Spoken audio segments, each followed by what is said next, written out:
area. And I'm happy to welcome those of you here and those of you who are watching on TV and those of you who will watch the recording between now and the election. Welcome to our 2024 Municipal Election Candidates Forum for the town of Acton. And as we begin, we want to thank the Acton Town Manager and Municipal Properties and ActonTV for coming together to make this broadcast possible for us. And most especially to thank our league committee who put this together, led by Lori Cooney, Marilyn Peterson, Janet Adachi, Alyssa Robinson, Christina Richlick is back there. Thank you all for coming and putting this together. We'd also like to acknowledge the candidates and who join us this evening and for coming out to run for office. Coming out, that was a bad choice of words, sorry. Coming forward to run for office.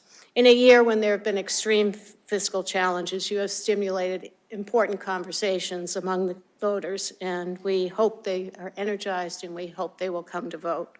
We wish you all very good luck.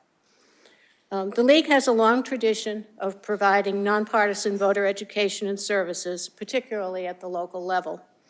And we are fortunate to have an accomplished veteran with us tonight who is moderating again for Acton, Nancy Brumback from Sudbury. Nancy? Thank you, Pat. Yes, good, it is working. Let me add my welcome and again emphasize that I live in Sudbury, so I have no skin in this game. I don't know these people, and I'm not voting for them, so this is a non-partisan moderating job. Before we start, let me briefly review the format and the rules for tonight's forum. Candidates in the contested race for school committee will make a 2-minute opening statement, then be asked 4 to 6 questions as time permits, plus a rapid fire section, yes or no section, and then give a 2-minute closing statement. The opening statements will be in the order the candidates appear on the ballot and the closing statements in reverse order. For the question and answer period, I will call on the candidates in random order. Candidates will have 90 seconds to answer each question. They may not interrupt each other and may not make personal references about the other candidates. We're not going to have rebuttals tonight, just to allow a chance for some additional questions. If there's some other point you want to make, that's what your closing statement's good for. There is a timer in the front row who will hold up a 15-second warning and then a stop.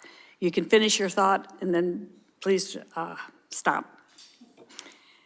The League asks the community to submit questions by email and develop the questions that we'll be asking tonight based in part on those questions that were most frequently submitted to cover what people really want to know. We're also taking written questions from the audience that's here tonight if they want to. We encourage you to contact the candidates directly if your question wasn't included in the discussion tonight. And following this forum, there's a meet and greet for all the candidates in this room. For those who may watch this program later on television, just a note that we recorded it on April 10th, so any relevant events that occur after that date will not be addressed tonight. Now we'll begin with the candidates for school committee who are sitting already up there. I don't have to call them up. And we'll start with your opening statements of 2 minutes each. First, Benjamin Bloomenthal. Thank you, Madam Moderator. Good evening, everyone. My name is Benjamin Bloomenthal. Having called Acton home since 2010, I've had the privilege of witnessing our town's growth firsthand. With over 2 decades of experience in government finance, I bring a seasoned perspective to the table, understanding the intricate balance between fiscal responsibility and investing in our children's future. My commitment extends beyond the numbers. It's about ensuring that our schools thrive as nurturing environments where every child can flourish. As a parent and a professional, I recognize the importance of our educational programs and needing to meet the diverse needs of our students. I will advocate tirelessly for policies that prioritize wellness, equity, and engagement. Thank you. Thank you. Mr. Schwartz, 2 minutes. Thank you, Nancy. Thank you to the league for having me. I appreciate it. Hi, I'm Andrew Schwartz. I am a proud parent of 4 boys in the district. There's my camera. Oh, there's my camera. Proud parent of 4 boys in the district and honored to be a current elected member of the Acton-Boxborough Regional School District School Committee. I believe that we're at an incredible inflection point here for learning and want to help the ABRSD continue to be a place where our kids can find their own success. Our family's lived in Acton for the past 6 years. I'm originally from Cincinnati. I graduated from Rollins College. And professionally, I'm a director of metaverse engineering at Nike. It's a real job, I promise. It's where I run a team of designers and developers activating innovation through sports. My background is in strategic consulting, but really I like finding solutions to nagging problems. I've owned my own businesses, established and run innovation labs. I've been an advisor for startups. I've worked in the agency, entertainment, and nonprofit worlds. But I'm running for re-election because there's more that I want to do for our students, the teachers, and our community. The way that schools contribute to our lives has changed in the last few years. More than just the shift in how students learn or what tools they use, the evolving emotional landscape for kids in a post-COVID world has added additional complexities to education. School committee provides direction, policy, and guidance to the district to address these complexities. I've learned quickly that the role of the school committee member is not to run classrooms or drive departments, but to help focus the district to address those issues. And as a committee member, I've been able to take action for voices that would otherwise have been drowned out. My outside job as school committee is focused on giving people that I work with the space for them to be amazing. It means pushing away the distractions and making room for their achievements. School can be this way too. School can be where students are excited by both what and how they learn, with teachers and staff and administration that work together to shape the environment.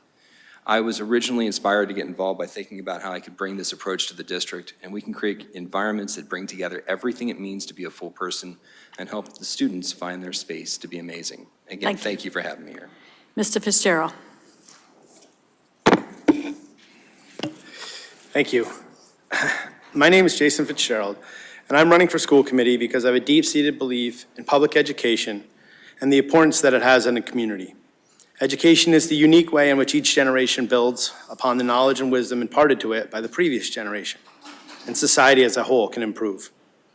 I would like to be a part of the school committee to help shape the future of the Acton-Boxborough School District in a way that empowers our teachers and our students. I have 4 kids in the district, 2 in the high school, 1 in junior high, and 1 in Douglas Elementary. And my wife also works at Douglas Elementary as a teacher's assistant since 2020. My children have all struggled at times, but I've seen their teachers and staff rally and support them, celebrating successes and embracing the lessons learned from failure. I personally have worn many hats as a volunteer with youth, from coach to scoutmaster, Sunday school teacher, and after-school program lead. And those glimpses of interaction, compared to the impact that teachers can have shown me how important it is for our educators to have a strong and capable school committee that also respects the financial contributions that this town makes for our school system. Thank you. Thank you. Now we'll go to the questions in random order, and you will each have 90 seconds to answer each question. So the first question, and it will go first to Mr. Fitzgerald. Even with a budget override in 2024, there are structural issues to be solved. What are 3 top things you would want to change in the school system to address the structural issues going forward? 3 things in 90 seconds is not a lot of time. I think the first thing we need to look at is open enrollment. I think the community is ready to look at the costs associated with that. There's a variety of different things that impacts, but as the curriculum has become more normalized among the elementary schools, I think it's time that we look at cost savings where appropriate with open enrollment. That was the first thing. Beyond that, I think we need to use the Boardwalk campus more. I mean, we've spent a lot of money putting that building up. We spent a lot of taxpayer dollars on that. So I think that building's a little bit underutilized. There are 2 schools in there and 3 schools, including the Carol Huebner program. But I think that we need to look at more ways to use that facility. As far as the third thing, I mean, then we have to look at, I I guess the third thing I would look at, we're going to have to figure out something to do with the programs and the school at, Conant.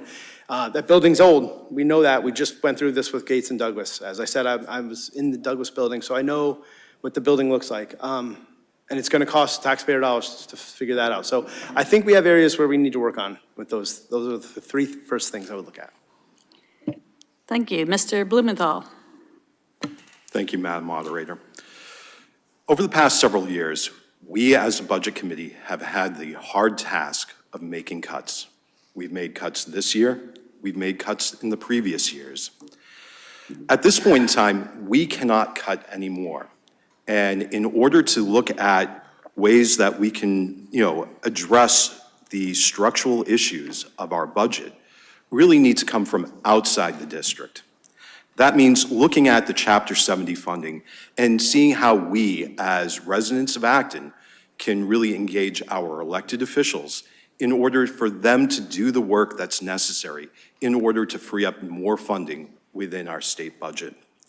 Secondly, as a financial person working at a municipal light department, I guess I can say without saying too much, I would encourage at looking at additional grant funding. I do know that the federal government and our state government here in the Commonwealth do have funding available, and we need to exhaust every avenue in order to identify additional revenue and funding in order to address some of these structural deficits that we have within our budget. An example is most recently at one of the school committee meetings, there was funding identified for the tennis courts. That's the type of areas that we're looking at. And lastly, again, working with our legislature to identify earmarks and other funding available in order to help close some of the budget gaps. Thank you. Thank you. Mr. Schwartz. Thank you. I am also a part of the budget subcommittee on the school committee. And of the three things, the budget is something that's been worked on all year, not just this budget. We're starting to work on next budget. It's been very diligent. It's been very focused. We've pulled as much as can be pulled. And by we, I really mean the committee expressing to the district and administration the need to be able to pull back as many funds as possible. We're at a point where cutting more causes greater damage than anything else we could do.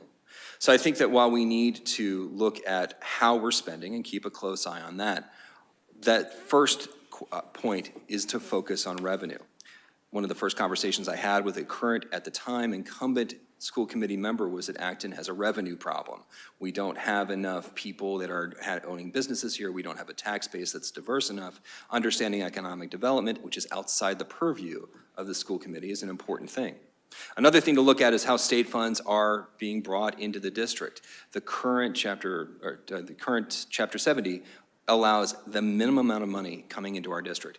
We are not the only district with this type of budget problem. You're seeing this happen in dozens of towns around Massachusetts. The definition of an affluent town is shifting. As I've got 15 seconds left, I'll say the last thing is to look at how we can manage other efficiencies to be able to allow us to be able to use new ideas and technologies to be able to be more focused on ensuring that we're living up to our budget guidelines. Thank you. Thank you. And I think you've touched a little bit on the next question, all of you, but but we'll go ahead with it anyway. And it goes to Mr. Schwartz first this time. The question is, what budget experience have you had in a job or a volunteer capacity that makes you ready to provide constructive input into an approximately $115 million annual budget? What tactics have you used to prioritize budget items? Mr. Schwartz. Thank you. I went through a bit of my resume earlier. I have been an entrepreneur and owned my own companies and sold my own companies to other organizations. So I know what it's like to have to bootstrap and use every dollar for every moment and be focused not only on making sure the work is done, but that the lights stay on. I've also, inside of other jobs I've been, managed teams up to 300 people where I would have to have control over the P&L of the organization. I constantly am working within various budgetary confines to try to find ways of being able to do this in my everyday life. I work with nonprofits in funding. I've been on the board of directors for other school and organizations that have had funding issues similar to this. And it's a piece of my professional career that I've been active in for the last, I guess, 30 years. I am aware of the many issues that come in trying to find these solutions, but I'm also aware of many of the solutions that can work. My colleague mentioned the finding grants as an example for the tennis courts as one. Finding outside funding is another way of doing it. Looking at how we can incorporate other organizations, other community groups, other governmental sources to be able to help us is a piece of it. And finally, I do think that it's important for us to look as a community at how we could become more attractive for larger businesses and organizations to come into the town to be able to affect our tax base. Thank you. Mr. Fitzgerald. Yeah, I definitely do not have the experience running a school committee and developing school budgets that the gentlemen here do. But that being said, I have worked as the closest I've come to it as a treasurer for the Douglas PTO, and we have a budget we set up every year, and we have to make sure that we don't overspend and we spend appropriately, and that we put our resources where they most need to go. The key takeaway thing I think that is most important that I do know is that if we're going to spend $1, that dollar is not being spent somewhere else. So that's simple enough on paper, but I think it's often overlooked that we have to maintain spending as much as we do the income. The other thing is, in a previous capacity, I was a consultant for many years for different contracting firms, and we would put bids out. We would have big projects that we would run.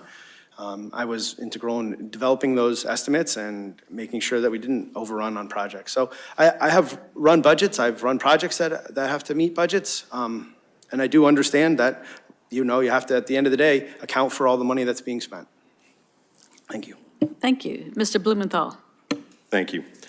My current role is that I am the Director of Finance and Accounting for a large municipality, cannot say the name unfortunately, and currently I manage over a budget of $108 million in terms of operating budget and another $30 million in capital budgets.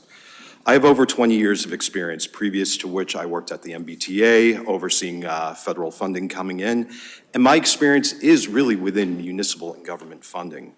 One of the ways that I manage budgets at work is that we do quarterly reviews of our balance sheets. We look at the revenue, we look at the expenses, and we see where we're, trending any given time.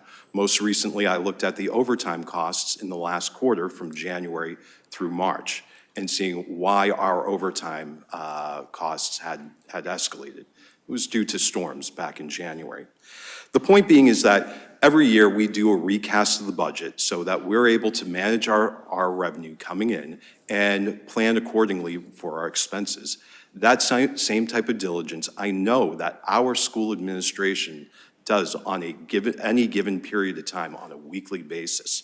They continue to do the work that is necessary to manage the budget that we pass annually, and therefore, the work that they do continues to exemplify the work that needs to be done here in Acton. Thank you. To the next question, and this one will go first to Mr. Bloomenthal. Acton is made up of many different demographic populations with different needs and opinions. How would you propose to hear everyone's voice, not just the ones that speak the loudest? Mr. Bloomenthal.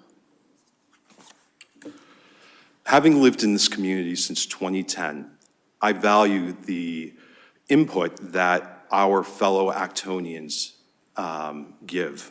I believe in diversity, equity, and inclusion. I feel that it's important that even though there may be voices that are very loud, that may say one thing, there are other voices who may be afraid to come up and speak in terms of issues that are going on within our schools. That means protecting our LGBTQ plus youth. That means addressing issues of inequity, whether it's wealth or wealth disparities in our schools. Ensuring that our students feel comfortable and safe coming to our schools is absolutely important for the well-being and the future of our community. So therefore, I believe in supporting diversity, equity, and inclusion within our schools. Thank you. Thank you. Mr. Schwartz. Thank you. You know, one of the best parts about being in Acton is how many different cultures are here, how many people from so many different countries, how many different religions, how many different points of view there are. It's one of the things that drove me here. I grew up in Cincinnati. There were two cultures. There was Reds and Bengals. But here in Acton, we have people from all over the world. And they all have fabulous points of view. Everyone deserves respect, up to the point when they step on somebody else's respect. We are here today on a day that the district had off to commemorate Eid Mubarak. It was today when we are showing how we are open to the many cultures that live here. How do I hear? I talk to people. I am involved in my kids' schools. I'm involved with our kids' sports. I'm involved in the community. I talk too much and am happy to talk to people. So I'm always just kind of listening. And I think it's important to keep your ears open. It's not just for the things that you agree with.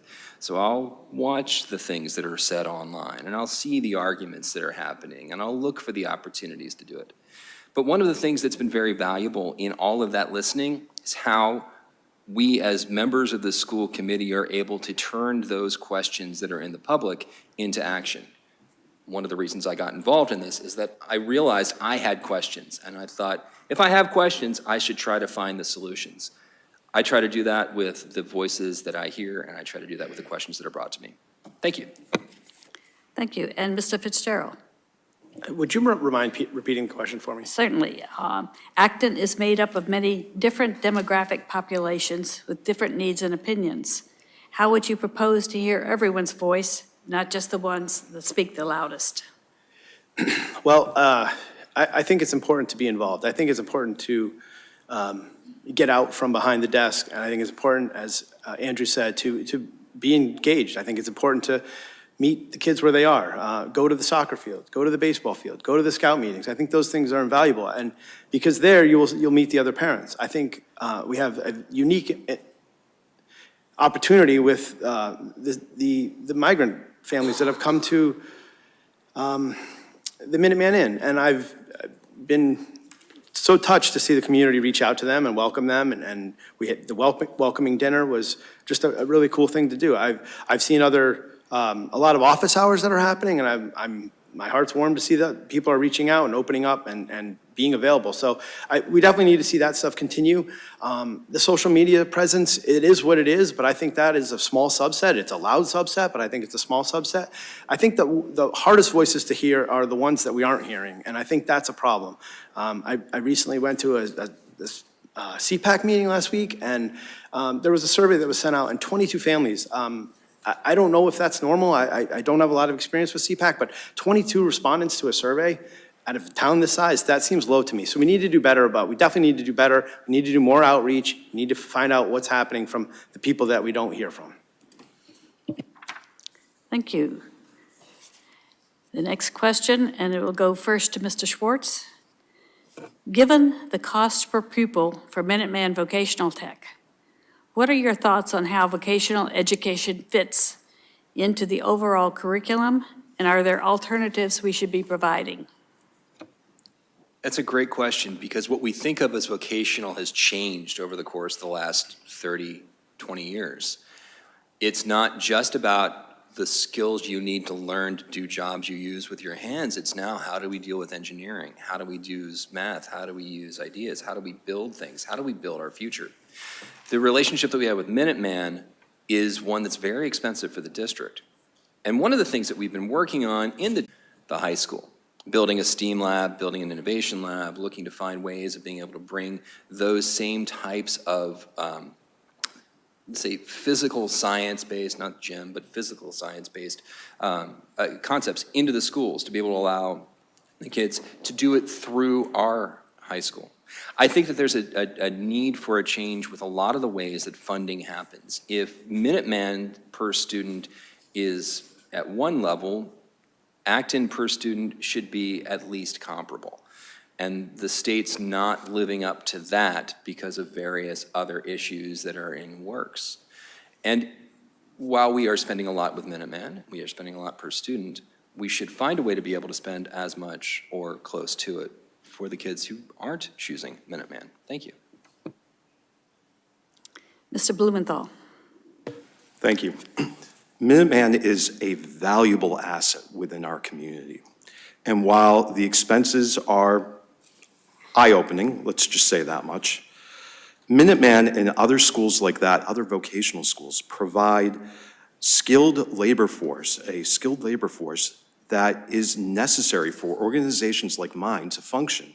For example, meter techs. Where I work, we have meter techs, we have engineers, we have linemen, and we have other individuals. Having a direct link for students who want to go into fields and in the trades, Minuteman provides a necessary link for them to go from the schools to the union halls and then into the well-paying jobs such as electricians and wiremen and wirewomen and meter techs. It is programs like that that are so critical to our infrastructure here in Massachusetts that we certainly need to ensure that we protect that pipeline and find additional ways to fund it, whether it's through working with our legislators to identifying outside funding that can come in and help offset those costs. Thank you. Thank you. Mr. Fitzgerald.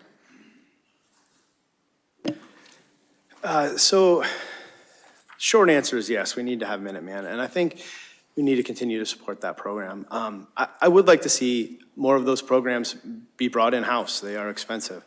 But I know then we're spending more money in the district. But I don't know how we can continue to justify these costs. And these programs are invaluable, but they're not open to everybody. And we have a lot of students in Acton who would be better suited at a school like Minuteman, a vocational school.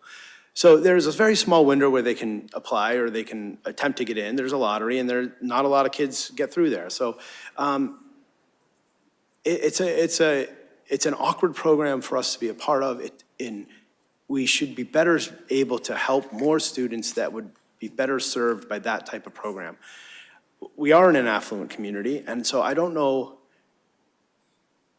understand why this has become such a bone or like such a problem every year that we have a lot of people that are really conflicted about Minuteman. If it's a vocational program that provides value, then we should support it. But if we can provide that support and that same education to students otherwise without the same level of cost, then we need to look at that and we need to address it. But we can't be having the same cycle every year where we have the same conversation and nothing changes. Thank you. Thank you. I'm going to go now to some of the questions that have been submitted by people in the audience. The first one, this one will go first to Mr. Fitzgerald. The year-end budget turnbacks replenish the excess and deficiency fund.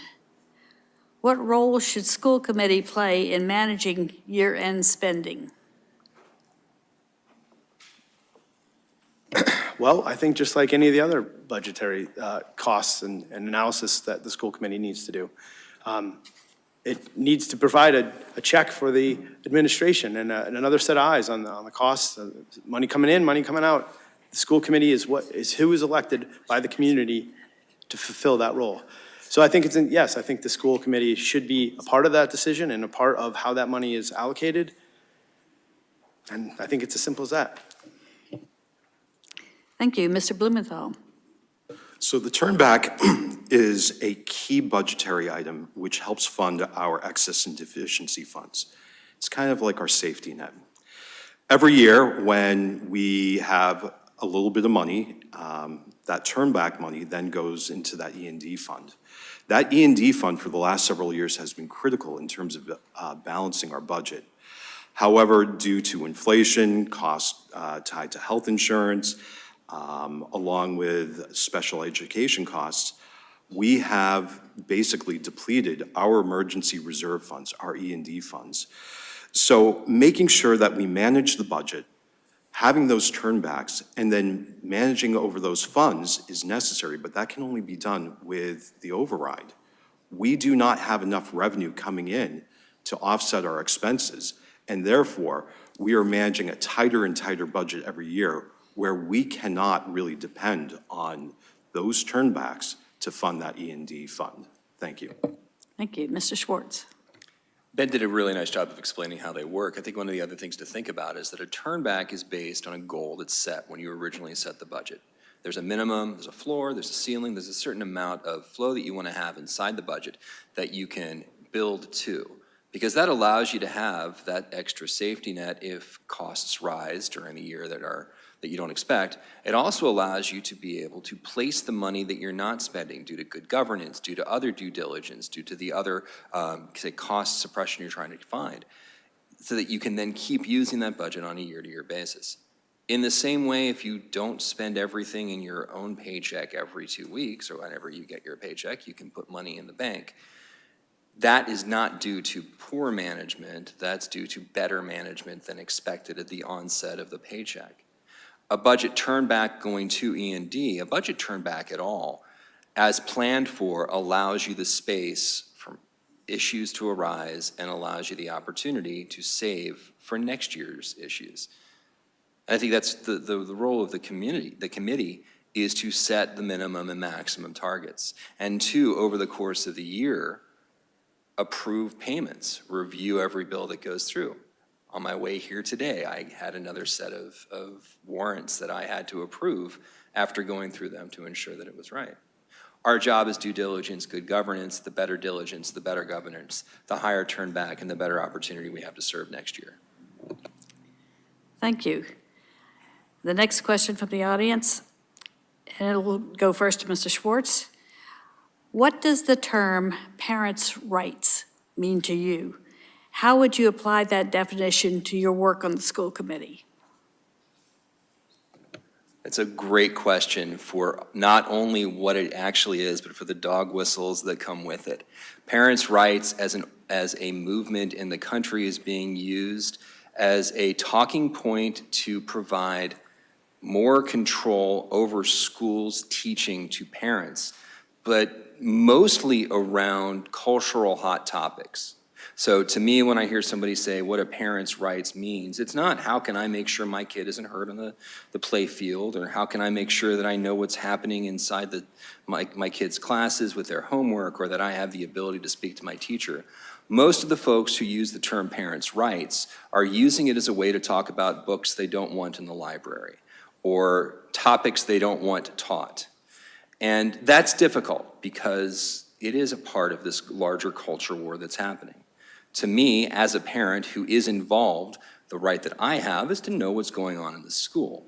The right that I have is to ensure that my kids are learning what they are supposed to be learning and doing the work that they're supposed to do, and that I have an ability to connect with my administration and my schools and the teachers that are there. But I would expect that the term parents' rights as provided through the larger cultural lens is grander than that. And I would tend to focus on the idea that as a committee, we set policy for how our district approaches curriculum. We don't set curriculum. Thank you for your time. Thank you. Mr. Fitzgerald.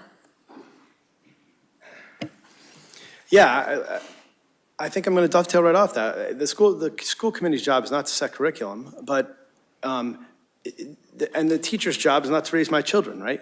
The teacher's job is to educate my children. Our teachers don't want to be in the middle of this, right? So we need to support that. It's a partnership. At the end of the day, I am responsible for my child, what they do, what they experience, and what they're ready for. And if my child is not ready for a subject matter, and that could be for many reasons, if my child is not capable of handling something, right? And my child needs extra help with reading or extra help with their math program, right? It is not the teacher's responsibility to bear that alone, right? It's a partnership between the teachers and the parents. The parents, at the end of the day, they have to provide and make sure that their child is fed, sheltered, clothed, those sorts of things. And yes, there's a lot of cultural connotation with this, but I think we're leaving out the fact that this is a partnership between the teachers and the parents, and the teachers should not be bearing this alone, and they should not be bearing the responsibility to raise our children and make decisions that are going to affect them outside of their education, right? Teachers want to teach. That's what they went to school for, studied for, and that's what they're driven by. Thank you, Mr. Bloomenthal. Thank you. As Andrew was saying, essentially, the parents' rights movement is really a movement that adversely impacts students who come from disadvantaged backgrounds and disadvantaged families. It's a means of essentially pigeonholing certain groups of individuals and making them feel lesser. We've seen this time and time again citing Andrew, where curriculum is being attacked, books are being attacked, books are being called into question.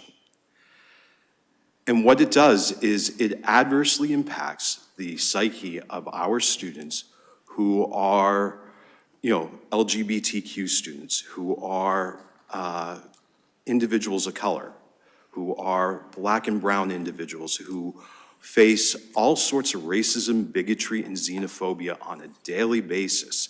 And this movement serves to isolate them and further denigrate them. Our job as school committee is to empower and lift up students through our partners in the schools, through the administration, through our teachers, not to set dogmatic examples which adversely impact our students and really take a toll on their mental health and well-being. Thank you. Thank you. Do one more question from the audience, and then we'll do the rapid-fire section. So this one goes first to Mr. Bloomenthal. Can you share the ways that you would support the district's work to address the social, emotional learning of students? So each and every year, we as a school committee set goals that the superintendent has to follow. And those goals are tied to literally social and emotional equity within the community. This is everything from, some of the programs that we have, like the carousel cartwheel program. I can't remember the name off the top of my head, unfortunately. But these programs such as this, along with other wraparound programs, help embolden our students and help students like my own son, who has an IEP, who has issues on a day-to-day basis. And those programs that we're supporting at the school committee level have an impact that helps uplift our students and ensure that their social and emotional well-being is taken care of. Thank you, Mr. Schwartz. I think if it comes down for me to one word, and that word's respect. And it's to give respect to all of the kids so that they know they can be their authentic selves, and to demand the children, to demand the students, demand the teachers and the administration to give that respect back. The idea is that if everyone expects respect from everyone else around them, they will then be able to have the space to be phenomenal. They'll be able to be authentic. They'll be able to work their way through the development of their social and emotional lives. Social and emotional learning is about acceptance of who you are and where you come from and what you want to be and what you've been. It is about knowing that some kids are coming from homes that have problems in them. Some kids are coming from homes that don't have issues. Some kids are coming from atypical Norman Rockwell homes. Kids coming from multiple countries, kids coming from multiple cultures. Everyone deserves the opportunity to be themselves and to get respect for it. And creating an environment where they're able to grow through that is where we're able to be in the schools to help the kids learn best. When you're able to push away the distractions of being worried of other people making fun of you for who you are, you're able to learn more and be better. Thank you. Thank you, Mr. Fitzgerald. Yeah, so I think we don't give our kids enough credit. I think our kids know how to be kids and they know how to function. And I think we do a great job. They're awesome kids. When I've worked with these kids in ball field or in an academic program at school, they take to it. They know how to be kids and they know how to be successful. I think this is something that the community does, and the school system and the academic staff at AB does very well, right? They celebrate the kids for who they are, and I think they give them the self-confidence they need. So I think we just need to continue on that, and we need to educate our kids, and we need to put education first and let these kids thrive through education. I think that many of the kids are looking for more education, and that can also be problematic if they're taking on too much. So we need to work with them, and we have a large and capable counseling staff, so we need to lean on them. We need to have that staff be in communication with our children. That's what they're there for. So they can give us the feedback on where our kids need to be picked up. We also need to do a better job of reaching out to the vulnerable communities.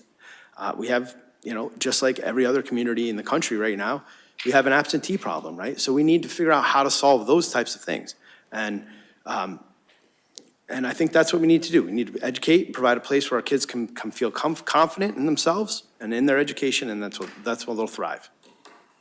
Okay, now we go to your favorite, the rapid fire round. These are 5 questions. Please respond with only yes, no, or no opinion, as much as you want to, no elaborating. They'll still be asked in random order. And here we go. Should the regional school district provide all-day kindergarten, no matter the cost? Mr. Fitzgerald? No. Mr. Bloomenthal? Yes. Mr. Schwartz? Yes. Rapid fire number 2. Acton has always had the policy of allowing parents to choose the elementary school for their kids. Is it time to change that tradition? Mr. Schwartz? No. Mr. Fitzgerald? Yes. Mr. Bloomenthal? No. Number 3, would you consider opening up the school system to students from other districts? Mr. Bloomenthal? Yes. Mr. Schwartz? Yeah. Mr. Fitzgerald? Yes. Number 4, do you support a police resource officer in the high school? Mr. Schwartz? What was the third question on the third answer? No opinion, I have an opinion. or pass. Pass. Mr. Bloomenthal? No opinion. Mr. Fitzgerald? Yes. Last one, would you agree to hold office hours as a means of opening communications with constituents if elected? Mr. Bloomenthal? Wholeheartedly, yes. That's 2 words. Mr. Fitzgerald? Yes. Mr. Schwartz? Absolutely. And now we go to your 2-minute closing statements, starting with Mr. Fitzgerald. First of all, I want to thank the League of Women Voters for this forum and for their commitment to our community in other ways.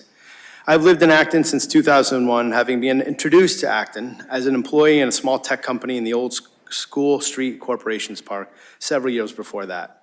I'm 48 years young and have spent more than half my life as part of this town, and I'm proud of so many things about our community. Certainly it has changed over the years, and the school is no different. New demands have arisen and new challenges with them, but I have seen our community embrace these challenges as opportunities. Now I would like to step up and take my turn in giving back. I would like to use my time and energy in support of our teachers and our students and serve on the school committee. I hope that you will vote for me on April 30th. Thank you, Mr. Schwartz. Thank you, and thanks for having us, the League of Women Voters. Nancy, thank you for your time. Gentlemen, it's been a pleasure being on the dais with you. And thank you for the rapid-fire questions as well. It's always fun to play Jeopardy. When our community comes together, our schools work and give kids a love of learning, the tools to explore their curiosities in an environment where they can grow in incredible ways. The school committee works with the community to create the foundation for those results. It is an honor to be involved in the committee. It has been an absolute pleasure to be involved with the committee over the course of this term that I've had. I believe the students and parents, administrators, teachers, and staff are partners in creating great learning environments. Your help in that journey has been phenomenal. To all of you that are here, to all of you that are watching, to all of you that are considering the override, please pass it. It's important for every aspect of our community. I'm thrilled to be part of this school committee organization. I feel like there's still work to be done.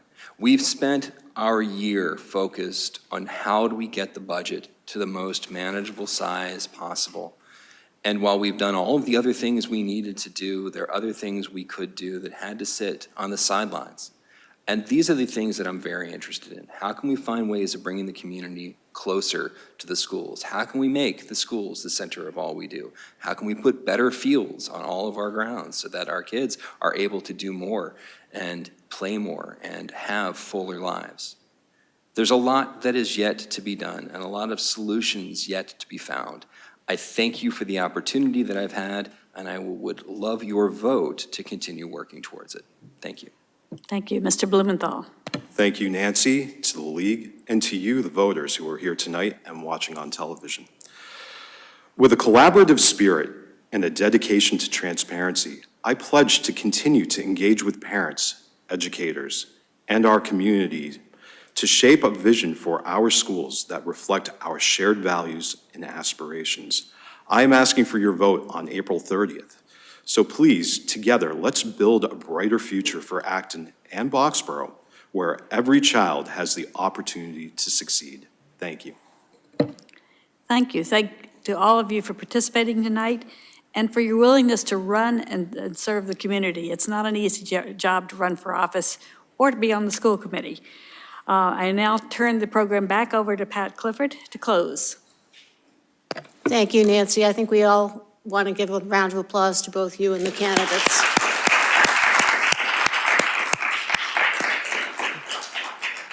Thank you. And I just have a few reminders, not so much for the audience because I think you all have this well in hand, but for the people who will be watching the recorded version. The town election is Tuesday, April 30th. And in addition to the candidates for the various municipal offices, the ballot includes a question on a levy limit override. And if you're interested in taking a look at that language, there's a sample ballot outside here. A few deadlines to keep in mind. Voter registration deadline is Friday, April 19th. You may register online or in person at the town hall. There are 3 ways to vote. The first one is by mail, and if you want to do that, have a ballot mailed to you. The application deadline is April 23rd. They need to receive that in the clerk's office. You can vote in person at the town clerk's office anytime up until 12 o'clock on noon, April 29th, the day before the election. And then, of course, the polls will be open at R.J. Gray for everybody in town on April 30th from 7 a.m. to 8 p.m. And if you have any questions at all on any of these administrative aspects, we encourage you to reach out to the town clerk's office. There are elections for town moderator, select board, water district, memorial library trustee, water district moderator, and water district commissioner. And we've invited all of the candidates, including those who are sitting with us up in the panel, to join us for coffee as we wind up this program in this room. So please join us and meet your candidates. If, in addition to the gentleman who you recognize here, the other candidates have name tags with a red lanyard. And you can just introduce yourself and find out a little bit more about who it is that's helping us run this town. Thank you very much.